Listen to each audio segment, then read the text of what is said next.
দক্ষিণ এশিয়ার দুই প্রতিবেশী দেশ মুখোমুখি, যুদ্ধ রব তুলেই সামনে এগোচ্ছে তারা। পাকিস্তান আর আফগানিস্তানের এই উত্তেজনায় অনেকেই আতঙ্ক অনুভব করছেন।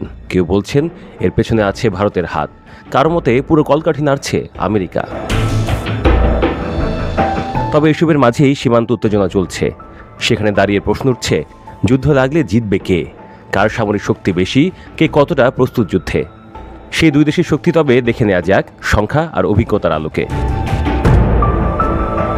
2025 সালে গ্লোবাল ফায়ার পাওয়ার সূচক অনুযায়ী পাকিস্তান বিশ্বের সামরিক শক্তিতে 12তম স্থানে, তাদের পাওয়ার ইন্ডেক্স 0.25। অন্যদিকে আফগানিস্তানের ইন্ডেক্স 2.64 আর অবস্থান 118তম। অর্থাৎ এই লড়াইয়ে ব্যবধান বিশাল, যেন এক পাহাড় আর এক সমতলের মধ্যে শক্তির মাপঝোঁক। পাকিস্তানের সেনাবাহিনী প্রায় 5 লাখের বেশি সদস্য নিয়ে গঠিত।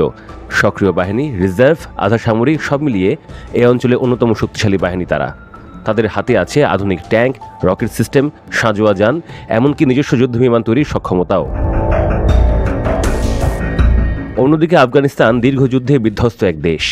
নেটো বাহিনী চলে যাওয়ার পর তাদের সেনাবাহিনী কার্যত ভেঙে পড়ে। এখন তারা নির্ভর করছে সীমিত কিছু নিরাপত্তা বাহিনী ও স্থানীয় গোষ্ঠীর ওপর। নিয়মিত সেনাবাহিনী নেই বললেই চলে।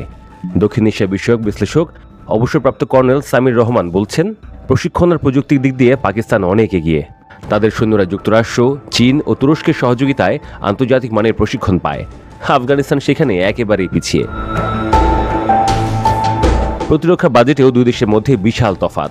পাকিস্তান যেখানে বছরে প্রায় 7.64 বিলিয়ন মার্কিন ডলার ব্যয় করে সামরিক খাতে, সেখানে আফগানিস্তানের পুরো প্রতিরক্ষা বাজেট মাত্র 29 কোটি ডলার। এই পার্থক্য তাদের অস্ত্রভান্ডার থেকে শুরু করে বিমান প্রযুক্তি পর্যন্ত সবখানে স্পষ্ট। বিমান শক্তির কথাই ধরুন, পাকিস্তানের আকাশে ঘুরছে প্রায় 1400টির বেশি বিমান। যুদ্ধ বিমান, আক্রমণ হেলিকপ্টার, কার্গো প্লেন সব মিলিয়ে এক বিশাল নেটওয়ার্ক।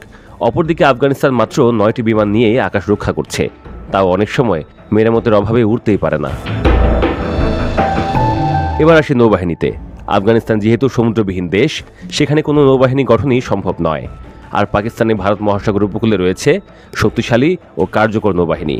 সাবমেরিন থেকে শুরু করে ফ্রিগেট পর্যন্ত আধুনিক যুদ্ধ জাহাজে সজ্জিত। তবে সব শক্তির মাপকাঠিতে আফগানিস্তান পিছিয়ে থাকলেও পাহাড়ি যোদ্ধাদের অভিজ্ঞতা কিন্তু হালকাভাবে নেওয়া যায় না।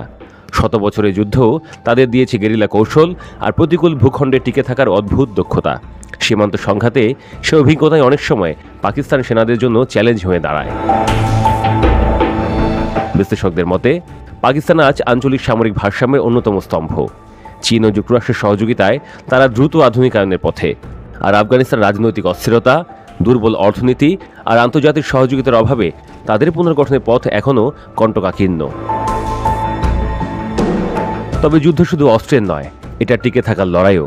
একপাশে শক্তিশালী রাষ্ট্র পাকিস্তান, অন্য পাশে ইতিহাসের ক্ষত বয়ে চলা আফগানিস্তান। সময়ই বলবে এই অসম প্রতিযোগিতায় কে কতটা টিকে থাকতে পারে।